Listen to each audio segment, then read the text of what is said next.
ಬೆಳಗಾವಿ ಉತ್ತರ ಕ್ಷೇತ್ರದ ಶಾಸಕ ಸೇಠ್ ಅವರು ನಾವು 15 ಶಾಸಕರು ವಿದೇಶಿ ಪ್ರವಾಸಕ್ಕೆ ಹೋಗ್ತೀವಿ ಅಂತ ಹೇಳಿಕೆ ಕೊಟ್ಟರು. ಅದಾದ ನಂತರದಲ್ಲಿ ಮಾಧ್ಯಮಗಳಲ್ಲಿ ಸುದ್ದಿ ಪ್ರಸಾರ ಆಯಿತು. ಇದರ ಬೆನ್ನಲ್ಲೇ ಡಿಕೆ ಶಿವಕುಮಾರ್ ಅವರು ಶಾಸಕ ಸೇಠ್ರ ಕ್ಲಾಸ್ ತೆಗೆದುಕೊಂಡಿದ್ದಾರೆ.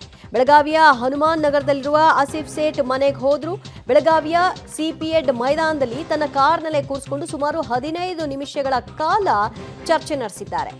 ಗನ್ಮ್ಯಾನ್ ಪಿಎಗಳನ್ನೆಲ್ಲ ವಾಹನದಿಂದ ಕೆಳಗಿಳಿಸಿ ಸೇಠ್ ಜೊತೆಗೆ 15 ನಿಮಿಷ ಕ್ಲಾಸ್ ತೆಗೆದುಕೊಂಡುವಂತಹ ಡಿಕೆ ಶಿವಕುಮಾರ್ ನಂತರ ಇನ್ನೊಮ್ಮೆ ಈ ರೀತಿಯ ಹೇಳಿಕೆಗಳನ್ನು ಕೊಡಲ್ಲ ಅಂತ ಶಾಸಕ ಆಸಿಫ್ ಸೇಠ್ ಹೇಳಿಕೆ ಕೊಡುವ ರೀತಿಯಲ್ಲಿ ಮಾಡಿದ್ದಾರೆ.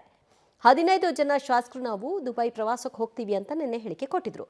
ಇದರ ಬೆನ್ನಲ್ಲೇ ಚಂದ್ರರಾಜ್ ಹಟ್ಟಿಹೊಳಿ, ಡಿಕೆ ಶಿವಕುಮಾರ್ ಎಲ್ಲರೂ ಕೂಡ ಆಸಿಫ್ ಸೇಠ್ ಮನೆಗೆ ಹೋದ್ರು. ಅವರ ಜೊತೆಗೆ ಚರ್ಚೆ ನಡೆಸಿದ್ರು. ಸುಮಾರು ಕಾರ್ನಲ್ಲೇ 15 ನಿಮಿಷಗಳ ಕಾಲ ಮಾತುಕತೆ ನಡೆದಿದೆ.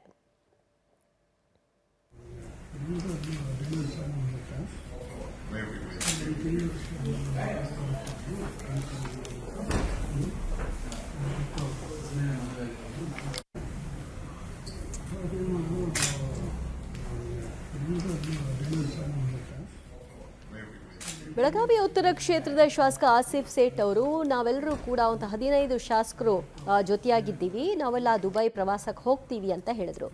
ಈ ಹೊತ್ತಲ್ಲಿ ಯಾರಾದರೂ ಟೀಮ್ ಆಗಿ ಪ್ರವಾಸಕ್ಕೆ ಹೋಗ್ತೀನಿ ಅಂತ ಅಂದರೆ ಸಹಜವಾಗಿ ಅಲ್ಲೊಂದು ಗುಂಪುಗಾರಿಕೆ ನಡೀತಾ ಇದೆ, ವಿರುದ್ಧ ಷಡ್ಯಂತ್ರ ನಡೀತಾ ಇದೆ ಅನ್ನೋದು ಸಹಜವಾಗಿ ಗೊತ್ತಿರುವಂತಹ ವಿಚಾರ. ಈ ಹಿನ್ನೆಲೆಯಲ್ಲಿ ಕೆಪಿಸಿಸಿ ಅಧ್ಯಕ್ಷರು ಡಿಕೆ ಶಿವಕುಮಾರ್ ಅವರು ಇವತ್ತು ಆಸಿಫ್ ಸೇಠ್ ಅವರ ನಿವಾಸಕ್ಕೆ ಹೋದರು.